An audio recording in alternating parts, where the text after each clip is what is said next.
Never in my life had this much trouble finding a job. Like, the job market is trash. And like, I'm not the type to like get on here and cry, but I was just sitting like thinking, and I was just like, why is it so hard? Like, I've never had this much trouble finding a job. Like, I have my bachelor's degree, and I know like these days that means nothing, but like, and I have a great resume, I have experience. And yes, I did quit my job, but I quit my job not because I wanted to. I did not want to quit my job. I actually quit because I felt like I had no choice because of the toxic environment that I was in, and I did not feel protected at all. And it's just really unfortunate that now I'm in this situation. You know, it just sucks. Like, I can't tell you how many interviews I've been. So clearly this female quit her job without actually having any real plan, and a lot of females think that it's easy to get in one job after the other because feminism told them that they deserve it all, and for a small period of time it was given to them like handouts. But as time continues, and as we can see, the world is changing every single day, and there's a recession, a living of crisis, and so much happening that is actually beginning to affect these females individually. Can somebody explain to me why it's so difficult to find work these days? It's just very frustrating. Places are either not hiring, they're taking applications. This is ridiculous. This is like my 9th location, and everywhere it's like, we're not hiring, or go online, we'll look at your application, or we're hiring in March. I'm so discouraged, man. I'm so discouraged. Like, why is it so hard to find a basic job? For real, it's like, why? I even went as far as to apply to Olive Garden, and they told me that I had an interview today at 1:30. I mean, this right here is a text message to prove it. So when I walked in, I looked like a jackass, and they were like, yeah, we're not hiring. And I'm like, then why would you tell me to come in for an interview if you're not hiring? And they're like, yeah, AI was the one who sent you that. What the fuck? I even took 45 minutes out of my day to do an assessment. I don't want to hear boomers telling us that we don't want to work when the hiring process is ridiculous. To me, females should have saw this coming, because with all that independent mindset that you all bought from feminism, you should have already knew what was happening economically in the world and prepared yourself for this. Men, on the other hand, can deal with this type of situation a lot more better. Unlike females, it's really hitting them differently. I've applied to about 150 jobs between October to now, and I'm still unemployed. And I'm one of those people that has had a job since the day I turned 16, and not having a job right now, knowing that I've put so much time and effort into it, I can't even explain how demoralizing it is without bursting into tears. And maybe it sounds dramatic, but I don't even care, because it's one of those things that you really do put in so much time and effort into these cover letters, into these interviews, into these applications. Do you know how frustrating it is to not hear a single response back, or get so far into the interview process and all of a sudden you're ghosted, or being ghosted for an interview, or getting all the way through the process and then they end up going with someone else at the very last stage? I mean, isn't this what females asked for? To be able to go out and work, to own your own bank, to make your own check without no man helping, having a say, or having any type of influence in what you do. Now you're doing it, it's becoming emotionally draining. Now it's affecting you mentally, as if men haven't been doing this for decades. It is an emotional roller coaster. No joke, it is an emotional roller coaster. You are going through so much chaotic emotions. You have all of this hope because you get an interview and you get far into the interview process, and all of a sudden that comes crashing down when you don't get the job, and it starts all over again. It goes up and down and up and down, and it is so heart-wrenching. And I just wish I could actually vocalize how frustrating it is. I talk to my friends about it, and they're like, oh, no worries, you'll get a job by this date. Then the day comes around and I'm like, I'm still here. So what does that mean for me? What does that mean about me? And I'm not one of those people that puts a lot of value on jobs. I put a lot of value on work because there's other forms of work that is outside of a job, but it's still frustrating regardless. I think I was saying to someone the other day, or maybe it was even on LinkedIn, that I've applied to well over 900 jobs. That's a lie. I applied to well over 1,200 jobs actually, but I didn't want to say that on LinkedIn. And I thoroughly believe that over half of them were probably not real jobs. I don't think anyone was actually hiring for them. Hey friend, so I've been having an issue. I've been unemployed for damn near 2 months. I didn't pay to have my resume done. I spent over $150. Well, I spent $150 and got my resume did for me professionally. Baby, I've been on LinkedIn, Indeed, anybody that's posting on TikTok, social media about different jobs, I'm on it, I am applying. Everybody's saying all these jobs is hiring, but who is they hiring? Because they not hiring you. They not hiring me. I also believe a lot of females, just the same way they approach dating, they approach jobs. What I mean by that is they believe they're better than average. These jobs are treating you just as average as you are. So even though you paid for your resume, what's your work experience like? What jobs did you used to do and what jobs are you applying right now? There's so much that goes into it, and it's just revealing that you're not half of what you females say you are. Baby, when I say I wake up every morning on a mission looking for a job every single day and still cannot find a job, and the few jobs that have called me back are jobs that do not pay much of anything. And I know you have to be grateful for what people are offering you, but the way my bills are set up, I'll be doing myself and the job a disservice by even taking it, because it wouldn't even be worth my time.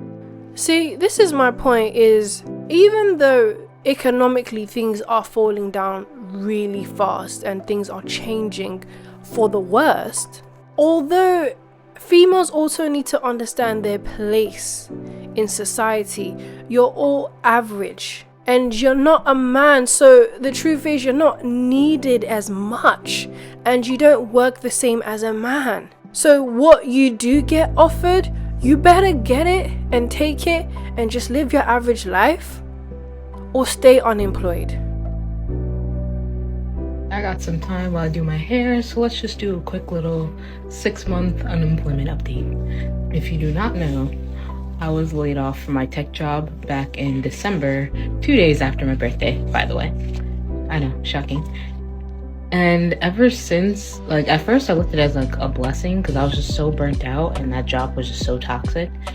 And it gave me an opportunity to explore other opportunities. I've kind of just like sidelined like modeling and acting, but what's difficult for me is that sometimes I stretch myself out in different directions and different fields, and it's like I'm giving 25% here and maybe 25% here and maybe, you know, the rest of the 50 somewhere else. Like that's, I feel like that's what I was doing when I had like my tech job. I mean, I honestly can see that a lot of these females just get any type of experience from work or degree and just go out and look for the best job that they can find, even though your experience doesn't actually match those job titles, and neither does your importance.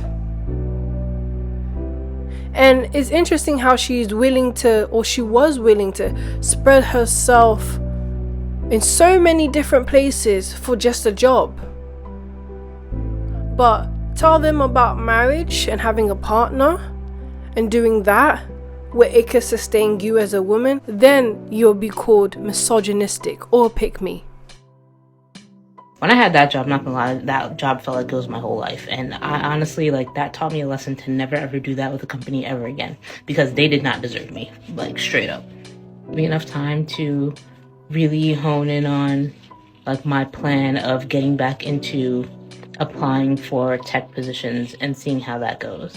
Because before, it was just really almost degrading in a sense, just being ghosted and like gaslit through the entire job application process. Like even internships I was getting like ghosted for. Like I would get through like 3 rounds of interviews and just like never hear from people ever again. Like it was just bizarre.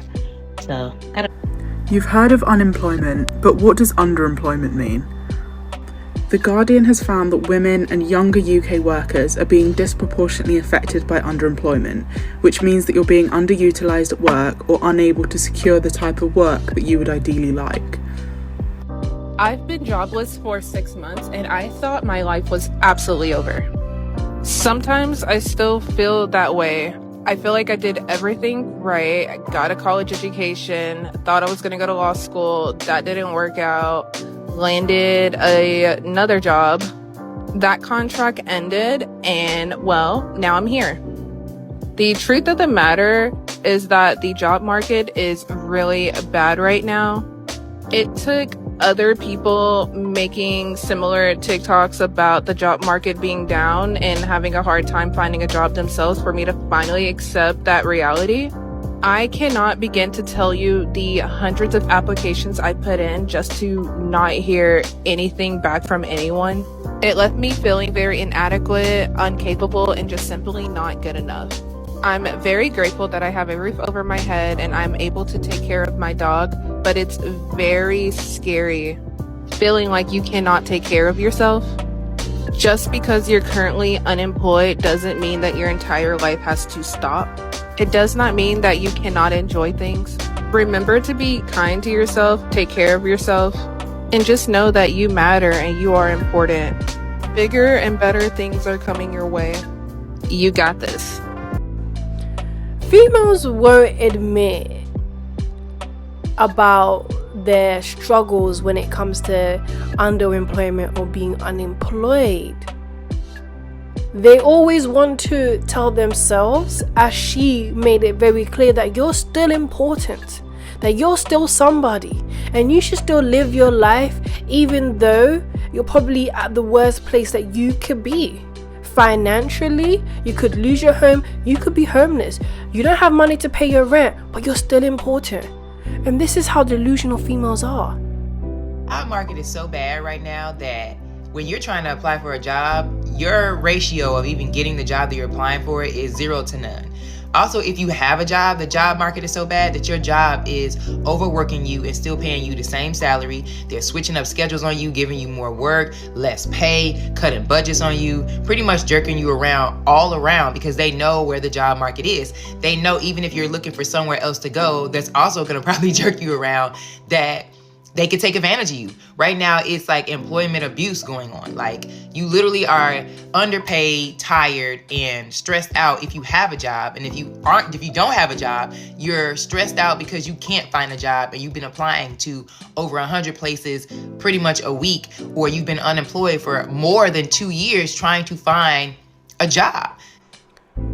To me, there should be no female here complaining about how hard it is to work and how they're being overworked. Men have offered for decades now for you to stay at home and be a wife. Yes, that's work, but it's a different type of work that isn't so demanding in a sense of when it comes to the company and your boss. You know, the strain that it has on you is very different. Although this is what you chose, now you want to sit on TikTok and complain about what you wanted. Men do this on a daily and they don't even complain as much as you females. The job market right now is so bad that you're literally getting abused as a human being. It's super sad. If you are in the nightlife in any way, listen to this, okay? Because it's gonna help you, I promise. We're in a recession, okay? You are not supposed to go to work and make thousands of dollars every single night. Pandemic is over with. The money is scarce. This is for everyone. I have girls in my mentorship that are calling me, okay? When we're doing our coaching calls, they're like, gorgeous, the clubs are dead, from New York to Arizona to Canada to Atlanta to Miami, right? You got this, sis. This is right up your alley. Even in the strip clubs, They're struggling to make money. The clubs are not popping the way they used to be. And that's just not in America. Even in the UK, the clubs are dead. No one's going clubbing anymore the same way. And you know who that affects the most? The strippers. We are genuinely in a recession, and dancers, we feel it really hard too. We're still blessed. I had a girl the other day tell me I only made $500. I said, did you know that there's people who make $500 a week? A week. People that literally are struggling to get that $500. And I literally teach my girls, be grateful for what you're able to do. Not everybody is pretty. Not everybody has a body. Not everybody can go to a club and make $500 a night, $300 a night. Do you hear this, female? Not everyone has a body. Not everyone has a pretty face. This is where these females go. You know, they heavily relied on being a baddie. Especially these strippers, you know, it's always about their body and how much body they can show and how much men give them money. And now it's becoming very evident that no one cares to see you. No one cares about how you look anymore. It don't matter about any of that. Do you know why? Because it never mattered in the first place. Females don't prioritize on the right things. This is why you all are in this situation.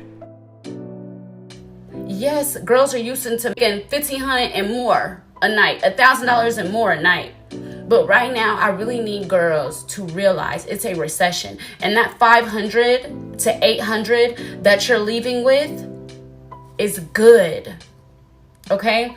If you're making between $500 or more a night, right? And that's not counting your house fees. So say your house fees are $100 and you walk out with $6, right? You still made it even $5. Y'all, stop beating yourself up. It's a recession, okay? And what this should be teaching you is stripping isn't forever. What do I do?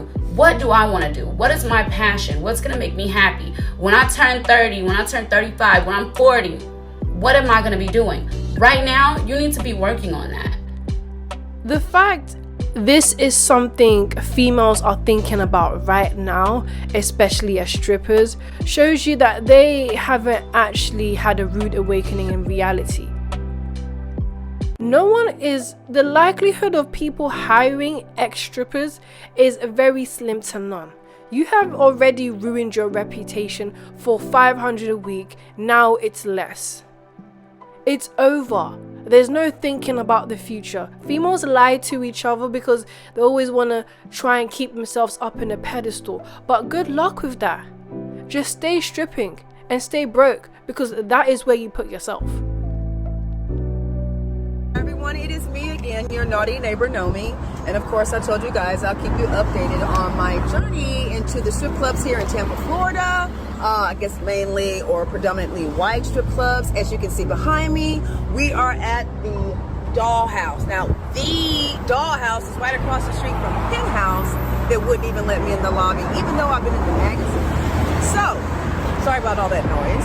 So I called, like I always do. I always call to cover my bases so I don't have anyone using any excuse not to give me an opportunity to audition.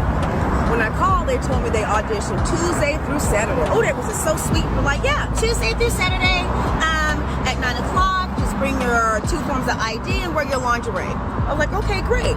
So I show up. I always try to come a little early. I came during the day. Kind of talk to the door girl at the front. She was really nice. But what they do at these strip clubs, when it comes to us blacks, they'll sit there and have this, they'll push you off to the next trip, to the next manager or the next shift. Oh, come to this next person, whatever. But either way, so when I spoke to her, she told me the same thing on the phone, to bring my 2 forms of ID, make sure I have a lingerie style outfit, to come back at about 9 o'clock that night to audition. So I did just that. When I got in the lobby, there was a white girl with black hair, and she had a lot of, those lip fillers. And I come in, I let her know, hey, I'm here. I was told to be here right after 9 or right at 9 to do an audition.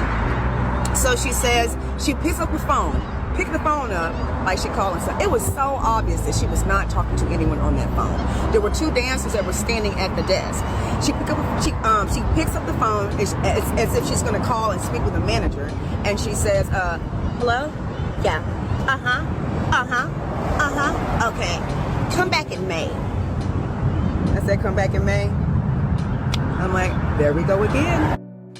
I have no sympathy for this female, any strippers that find themselves here, because you put yourself here. But isn't it interesting that your excuse for failure is the system, is white people? What happened to suck it up? What happened to you can't blame the white man in his society for the black man's failure, for the black man not being able to be employed in certain places? You're just a stripper, the most inconvenient employer here known to society, the most degrading one. And yet somehow you want to talk about the system and how the white society is affecting you to get jobs at the strip club. So anywho, I am off to the next club and kind of see how that's going to go, and I will keep you updated on that journey. We need our own strip club. Black women, we need an upscale club for black women. We need to have that in every single city, just like they have theirs in every single city. And it's very annoying because if I really want to work somewhere, this is where I want to work. I'm not wanting to work in a club where girls are clapping their asses. That's just not me. You know, that's a different area of my life, maybe when I was younger. But as you get older, there are clubs that accommodate women like myself. We just don't have them in the black community. If I had money, that's the first thing I would do. But anyway, the first thing she would do if she had money is make more strip clubs for black females. Wow. This is what you want to, or you would like to invest in the black community, is more strip clubs for whores like you to continue to degrade our community. This is why I have no sympathy. A lot of you black females, you actually don't have any real mental capacity or any real intelligence or any real work drive to do anything, to be better. Strippers say a market crash is guaranteed because the strip clubs are suddenly empty. This article is a few months old, but I had to share it because it is hilarious. These strippers on Twitter were talking about how they can predict the market trends and forecasts way better than any finance bro. Basically, people were making a lot more money during COVID when it was unemployment, stimulus checks, and now gas is higher, rent is higher, and there's layoffs, so less people are TikTok every single day for 365 days. How much did you get paid on Instagram and how much did you get paid on TikTok? This includes paid from the platform, from sponsorships, from affiliate links. I got paid through an affiliate code, and I only worked with 2 brands. That I got paid over $1,000 and $100, 70%, 80% Instagram, and like 20 to 30% TikTok. How much did Instagram pay you for Instagram bonus? Almost $2,000. But it's a lot harder now to earn money on Instagram as well because they've decreased the bonus amount. So the 15th is payday on TikTok. Everybody who get paid from TikTok got paid today. And I see a lot of people complaining, talking about how much money they got paid, how much money they made. Y'all knew on March 31st exactly how much money y'all was gonna get paid today.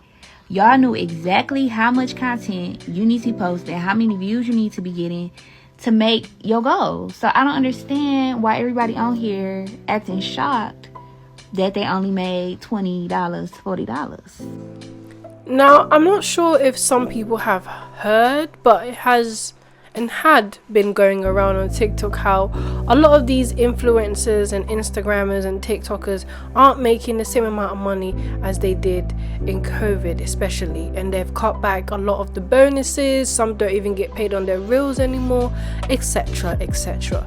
So here she's really addressing how a lot of females got very upset, angry, and complained about how little money they made on TikTok.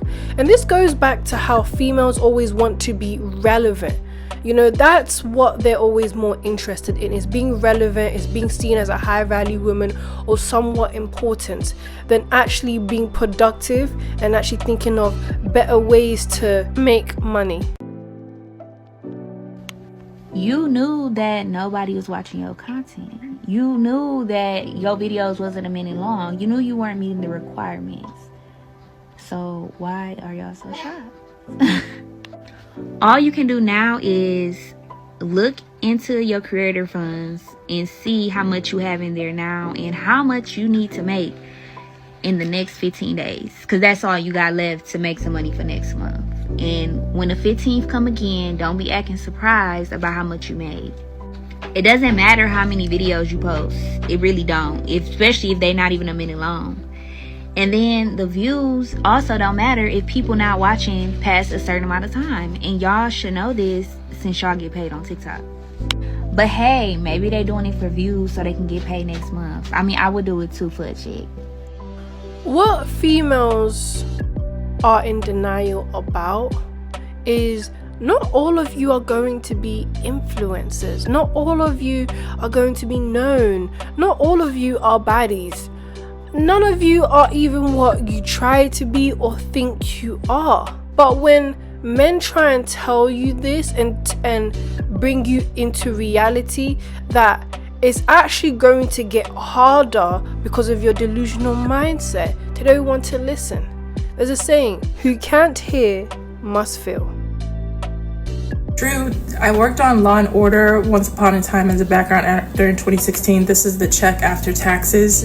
If you can see it clearly, you may not be able to, but it says $79.69, and that was for 10 hours of work doing non-union background acting work. So yes, the number can be higher when you do more hours, and it can also be higher when you are SAG. And so I think I know for sure I've had 12-hour days, and of course the check is going to come out higher than $79. But again, this just goes back to what I had been saying, that actors don't necessarily make a lot of money, models as well. Are there some that do 100%? They're just in a smaller percentage of those groups that actually make the amount that everyone thinks all actors and models make. I feel like I could go on and on about it, but one thing that I typically tend to say is, when you come to New York, don't be surprised that your person that is waiting your table at a restaurant is on a TV show, or the host is on a TV show.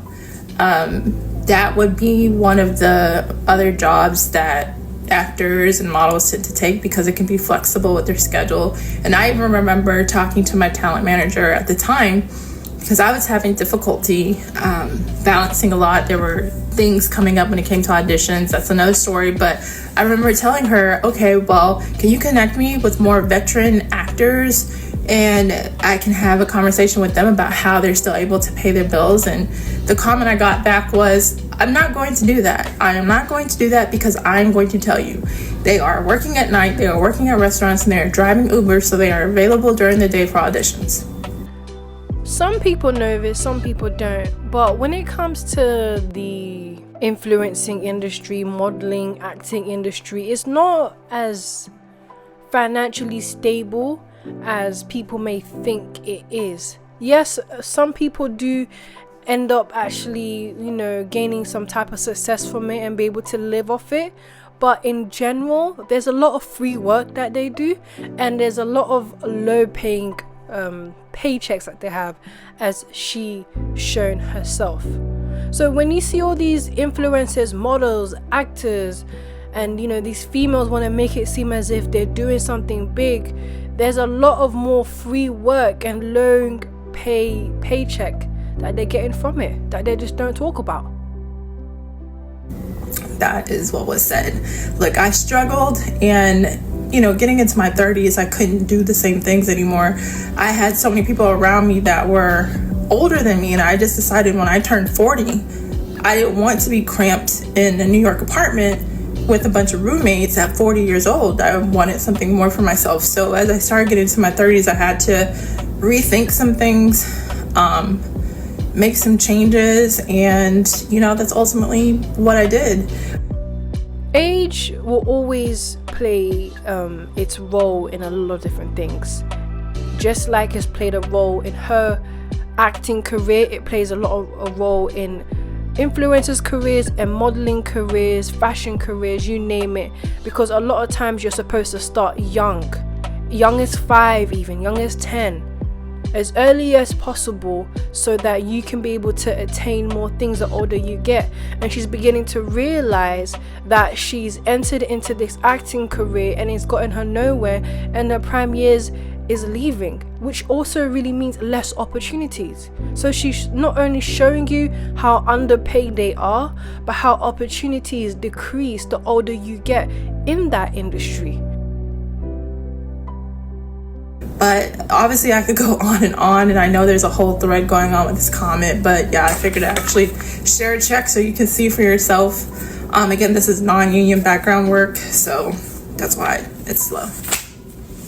See, if I was Jennifer Lawrence, I'm chilling the rest of the year, but I wish I could do one movie and make 20 million and 10. If I could just make 10 million on one flick. Other actresses who are not black, gotcha, they make more money. That's right. So that's why they have the privilege of doing maybe 1 or 2 projects a year. Know why? Because they're paid. I gotta hustle. I think this is the best way to look at it. If Taraji P, who is an established actor herself, is struggling to get paid the way she feels she deserves, then what do you think these average females are going through?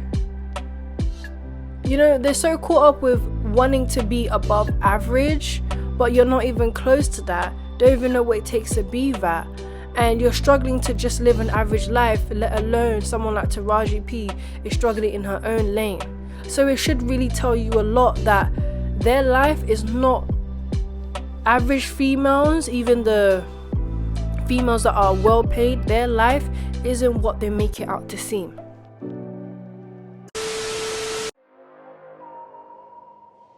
I'm your hostess, Remnant Princess. These are my last thoughts. As Kevin Samuels had said multiple times, winter is coming, and it's quite clear some of these females are going to get a really hard hit from reality because of the choices that they've made. So let me know what you think. Thank you for watching. Don't forget to like, comment, and subscribe. Bye.